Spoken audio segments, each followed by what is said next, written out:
Magandang tanghali, kumusta po? Narito po ulit ang update natin para sa lagay ng ating panahon. Ngayong tanghali po ng October 26, 2023 na kung saan sa ngayon ay bahagyang humina ang ihip ng hanging amihan at lumipis rin po ang shear line. Gaya ninyong napapansin ay manipis na po ang kaulapan dito po sa northern part ng Luzon.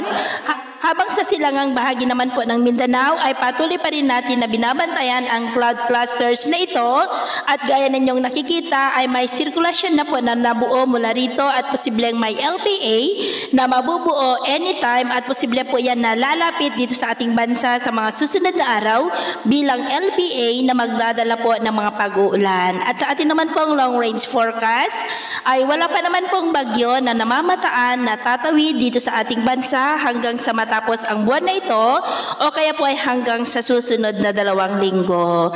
At sa lagay ng ating panahon, ngayong tanghali ay generally fair weather po sa malaking bahagi ng ating bansa, maliban lamang sa mga tsansa ng maulap na kalangitan na may mga pulupulong pag-ulan, lalo na po dyan sa may Palawan, ilang bahagi ng Cagayan, Isabela, Cordillera, Aurora, Quezon, ilang bahagi ng Camarines Norte, Occidental Mindoro, ilang bahagi ng Panay Island, northern part ng Negros, Leyte, Samar Provinces, Zamboanga Peninsula, Northern Mindanao, Surigao del Norte, at ilang bahagi ng Davao Region at Sorsogon.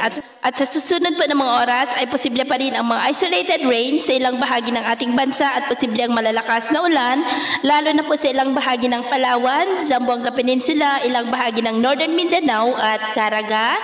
Kaya mag-ingat po tayo dahil posible pa rin ang mga banta ng mga pagbaha at pagguho ng lupa. At sa atin naman po mga baybayin, wala po tayong nakataas na namang gale warning signals, pero iba yung pag-iingat lamang po kung papalaot tayo para mas makaiwas sa mga sakunang pangkaragatan. So yun po ang latest update natin sa araw na ito. Ako po muli si Gems na nagsasabing, sa kahit na ng pagsubok po na darating sa ating buhay, huwag po tayong mawawalan ng pag-asa. Thank you and God bless!